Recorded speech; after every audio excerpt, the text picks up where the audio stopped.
difficulties with justice in Yolo County too, and I would like to invite Al Rojas up to speak, please.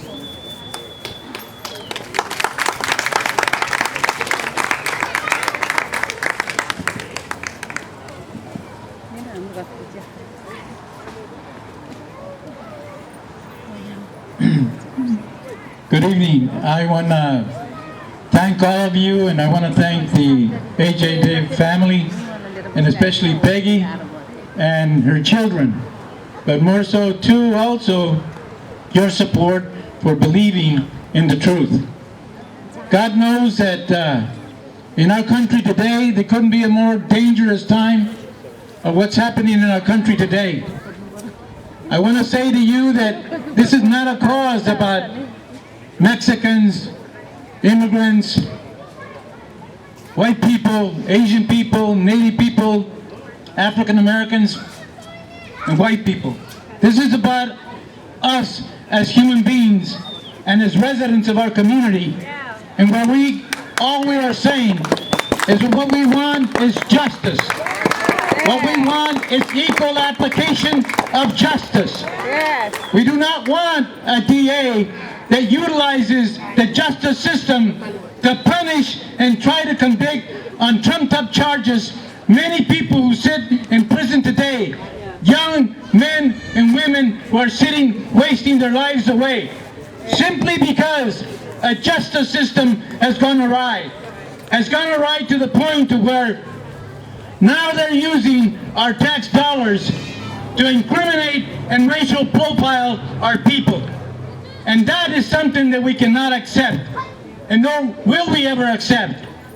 This justice system in Yolo County is no different than what happened to African Americans in the South when they treated them for the simple right of having to vote, that they were murdered, assassinated, and thrown in prison.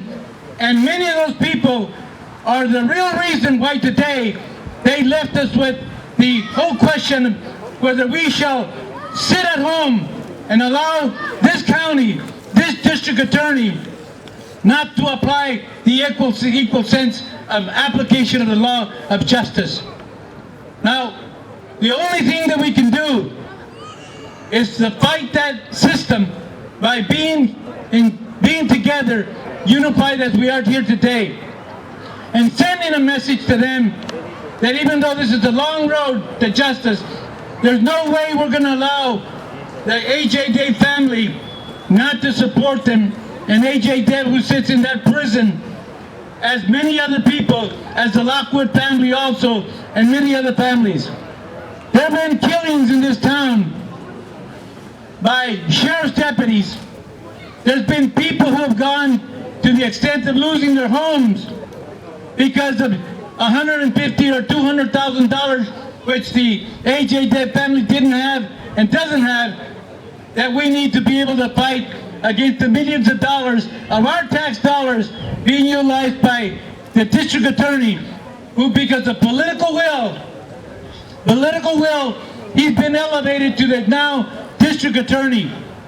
Well, if that district attorney needs to go, it needs to happen with educating the people in this county that we don't want a district attorney that is applying the law unequally. We also know that the sheriff in this town, and there's some judges in this town who play the game where it's called obstruction of justice.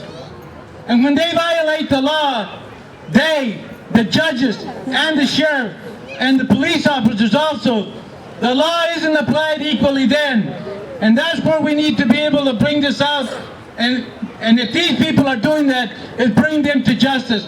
They're the ones that should be sitting in prison, laying there in prison thinking about paying the debt to society, and not people who are suffering the consequences.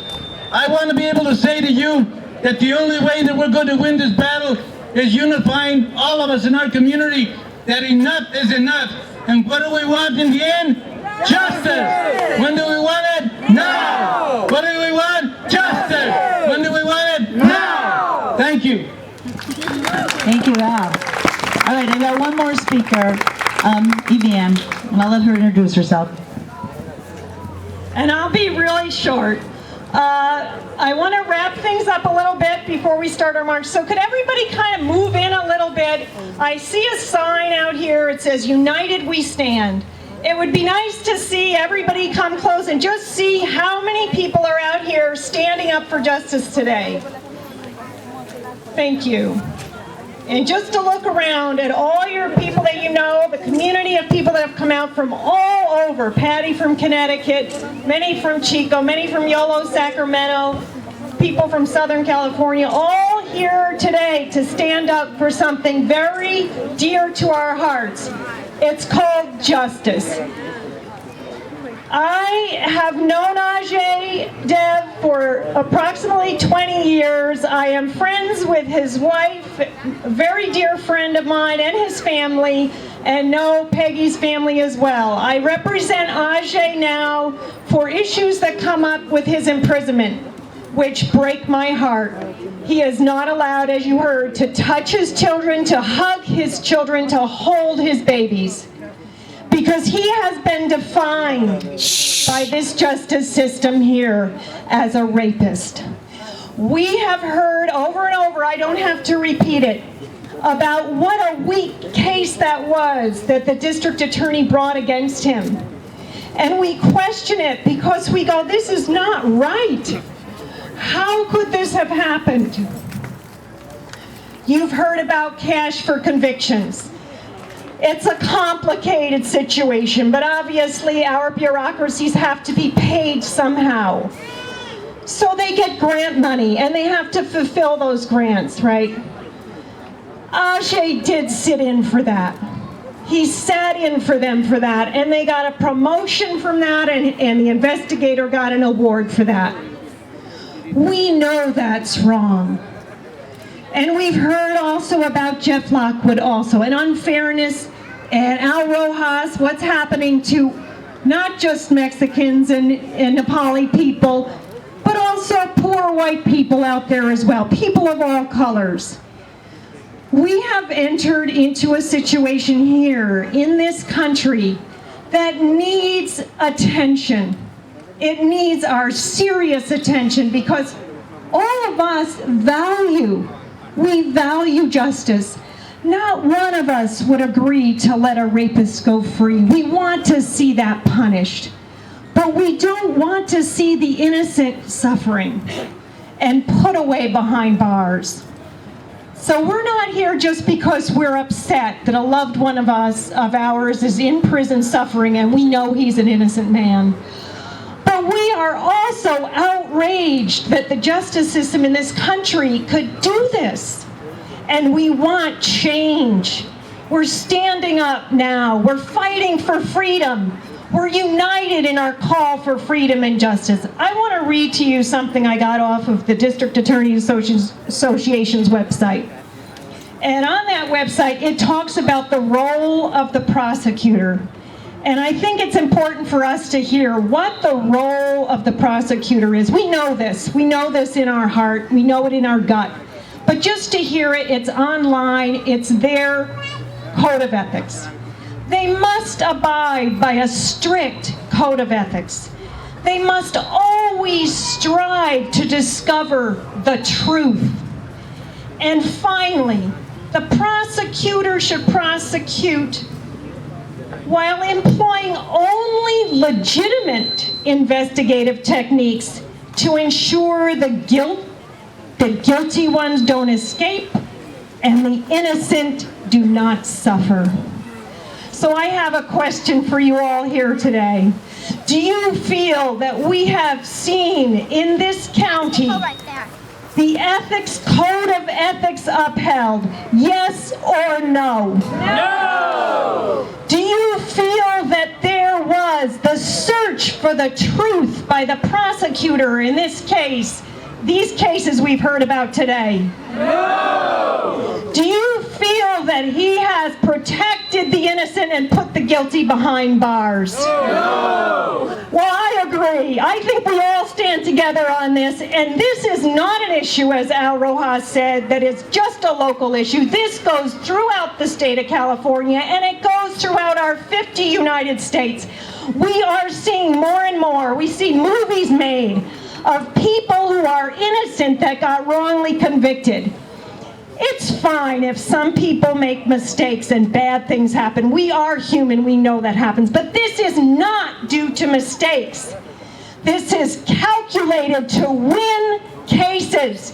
And that violates the code of ethics that our prosecutors throughout this country are supposed to uphold.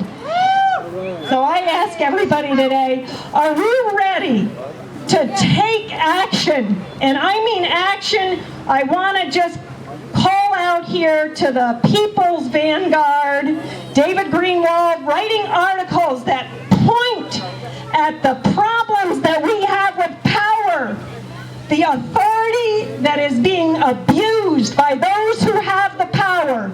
And his articles are very, very clear on what's happening.